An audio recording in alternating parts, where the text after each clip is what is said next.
Todo o conhecimento que a gente discutiu nessa aula, falando das eras da responsabilidade social corporativa, mostrando a vocês o avanço da teoria dentro desse contexto histórico e colocando o Brasil, nos leva a uma série de expectativas sobre a responsabilidade social corporativa.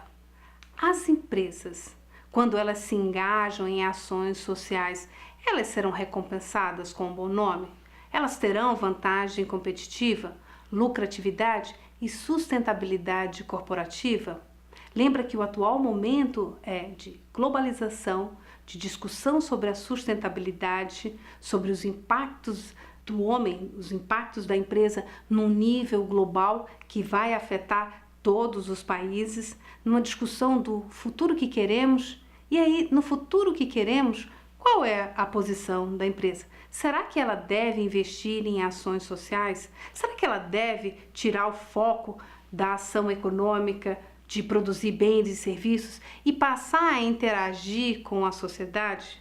De passar a atender e ouvir essas demandas? Será que essa é uma boa estratégia? Isso nos leva a um questionamento que a gente vai ver ao longo do nosso curso. Como? Por quê? Com quem a empresa deve interagir? E quando ela interage, ela melhora a sua imagem? E essa melhoria na imagem, ela traz resultados em termos de benefícios econômicos? Como eu posso medir esses benefícios econômicos? Todos esses questionamentos a gente vai discutir aqui no nosso curso, trazendo para vocês ferramentas capazes de responder e de auxiliar as empresas nestas questões que as empresas estão hoje submetidas, sujeitas. Como responder? E se a empresa decidiu fazer ações sociais? E se a empresa decidiu investir na comunidade com projetos sociais, com projetos educacionais, projetos de esporte? Essas ações vão conseguir equilibrar o impacto negativo dos danos ambientais? Ou seja, será que eu consigo equilibrar? Por um lado, eu faço ações positivas com a sociedade e do outro lado, eu tenho impactos ambientais naturais do meu processo produtivo. Será que esse relacionamento com a comunidade, relacionamento positivo com as partes interessadas, vai compensar as ações negativas que são realizadas pela mesma empresa? Nos leva a um questionamento. Então, existem ações negativas que vão ser compensadas por ações positivas? Como é que a empresa consegue e deve equilibrar as ações? Como é que ela deve lançar e desenvolver a sua estratégia social corporativa? Então, se a empresa decide fazer ações sociais, se essas ações trazem ganhos para a empresa em termos de lucratividade, em termos de imagem, qual é a extensão dessas atividades? Será que uma ação pontual, puramente filantrópica, vai conseguir ter resultados? Em que extensão? Qual a quantidade de partes interessadas, de stakeholders que a empresa deve atender? Como é que ela vai atuar perante os seus concorrentes? Imagina que nenhuma empresa está desenvolvendo ações sociais, controlando os danos ambientais, e a empresa toma essa decisão. Ela vai ter o custo de tomar a iniciativa.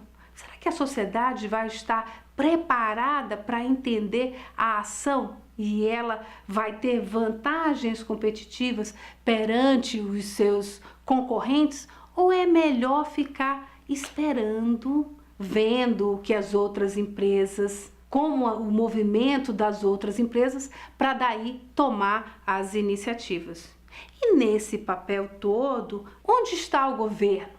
O que o governo deve fazer? Como ele deve agir?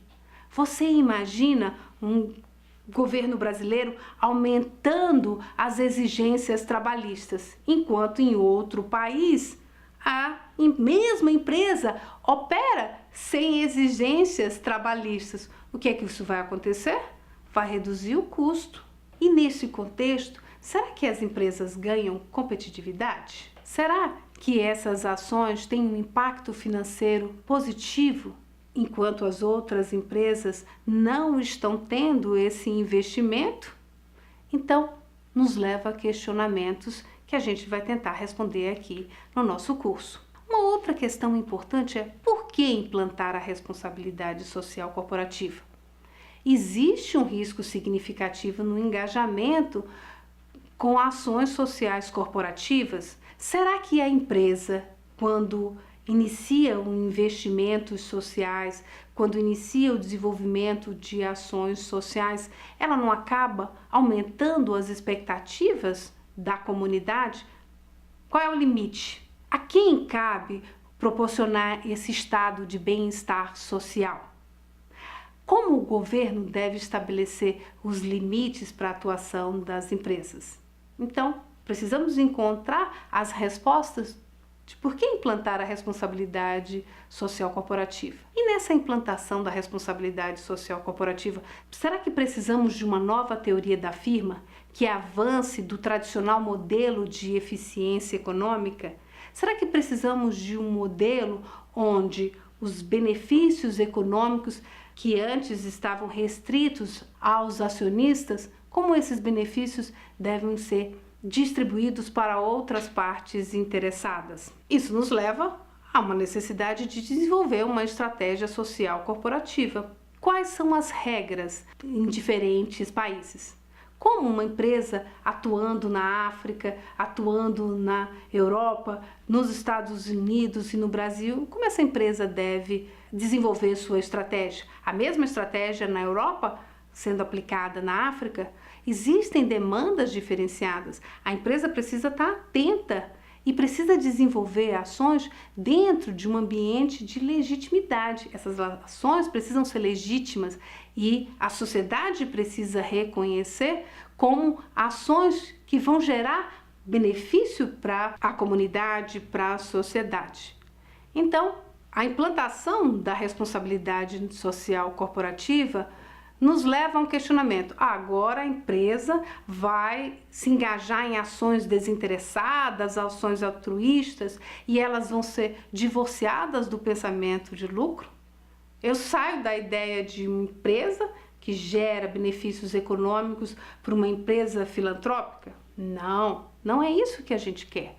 O nosso curso de responsabilidade social corporativa, ela vai permitir que vocês, trabalhando dentro das empresas, consigam entender as forças motrizes, consigam entender o ambiente externo, consigam desenvolver ferramentas e estratégias que tragam benefícios sociais, que tragam benefícios ambientais, mas que também gerem vantagem competitiva para a empresa, seja na lucratividade, seja na melhoria da imagem. E essas estratégias serão capazes de garantir a sustentabilidade que nós tanto queremos. Então, até a próxima aula!